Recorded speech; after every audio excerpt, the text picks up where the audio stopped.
Hey there, happy day 1245 of What's Up to Now. Sharon Horne-Ellstrom here, documenting my journey as I transition from the brick and mortar corporate world of business to the online world of business. And in 2021, a little bit back and forth, going from now on in the future, a little bit back to the offline world for a lot of reasons, which I won't go into today. So I want to talk today about self-improvement. Self-knowledge begins the journey of self-improvement or personal development. That was our idiom, that was our expression, that was our saying. That was the first part of a two-part sayings day for our annual challenge, our 365-day challenge to do one thing every day that centers us, from a little journal book that I got up at the cabin last summer. It's the fourth year that we've done an annual challenge. Why? Because I learned a long time ago, if I want to accomplish something with the least amount of pain and the fastest way possible, I break it down into little teeny tiny pieces, and I do something to move me toward that goal every single day. It can be a big thing some days, a little thing every day, at least a tiny step forward every single day. Now, does every step I take move me forward? Absolutely not. That's ridiculous. But it means I'm taking action, moving toward it with my intention of moving toward it every day. Sometimes I'll do something and it won't work, or it'll give me a setback, or something outside of myself will happen and it will slow me down because I have to pay attention to it. But every single day I'm doing at least one small thing to move me toward that goal. Now, I picked this particular filter today because I wish there were at least 9 of me, at least 2 or 3 of me over the last couple of weeks. And today is the final day I'm hanging out with by myself, my 4-month-old granddaughter, and then I actually did get help with my 6-year-old granddaughter, since I don't drive these days, taking her to summer school and to swimming lessons and things. But for the most part, while their folks were in Alaska, I was hanging out with my granddaughters, which is such an incredibly amazing opportunity. And I think I'll do a quick video, or maybe I'll share in tomorrow's, some of the lessons I've learned by hanging out with these amazing little girls. One is that I wish there were 9 of me so that I could get everything I wanted to get done when I want to get it done. But that's not reality, right? Reality is we need to pick and choose and set priorities in terms of what we want to do, what we want to accomplish, what we will work on, what we devote our time and energy to, and what just doesn't matter, we can let go, or what we put off to the future, or what we break down into little teeny bite-sized pieces to ensure that we're doing something every day.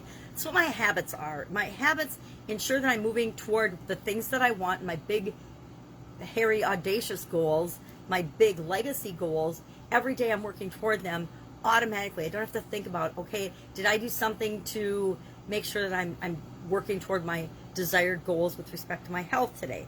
I don't even have to think about it because I've got habits and rituals and things that I automatically do every single day. Do I miss a day on certain activities sometimes? Yes. The last couple of weeks, have I missed my personal physical fitness activity exercise routine?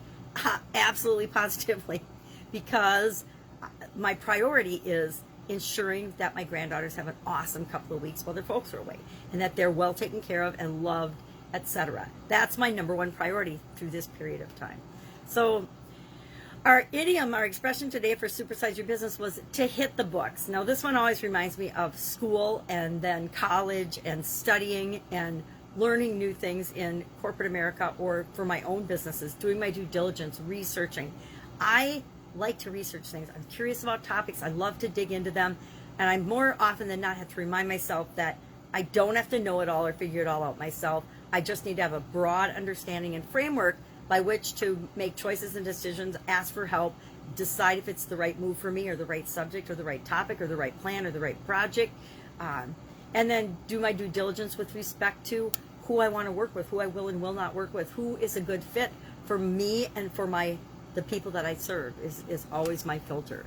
So hitting the books brought back some nostalgia and some fun memories of, all-nighters, hitting the books before an exam, topics that we've studied in depth and never done anything with, or had very limited experience with. I think of all the years I spent learning German and the German language, and I've only ever had like a handful of times to actually use that knowledge. So guess what happens when you don't use it? You get really, really rusty and you lose it. Now, I think if I were to go to Germany and spend a week or so, I would pick up a lot of what I know, because it's still in my brain somewhere. It's just tucked away and hidden for lack of use and lack of recency. But I'm sure it's like anything else we've learned or know. It's in there. We just have to find a way to find it. So curious today, what are you working on? What are you curious about? What are you studying? What are you hitting the books about? Or what would you like to hit the books about? Guess what? It's up to you. You get to decide what you want to do, what you want to learn, what you want to be in this life. And people can influence us or try to influence or try to curtail us, but it's ultimately up to us to decide, what are we going to do? What do we want to learn about? What do we want to study? What do we want to know?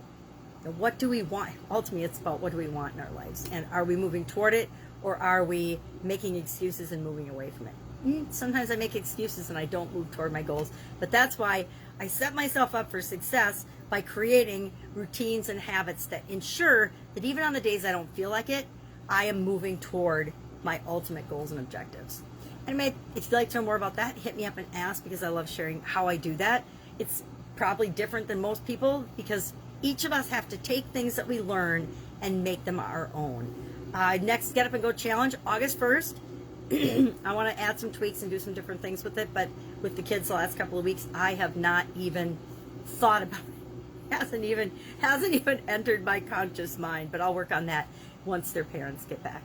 If I can help you anyway, ask in the comments below. Otherwise, I'll be with you tomorrow to let you know what I'm working on as I transition from the brick and mortar world to the online world and then back again. Have an awesome day.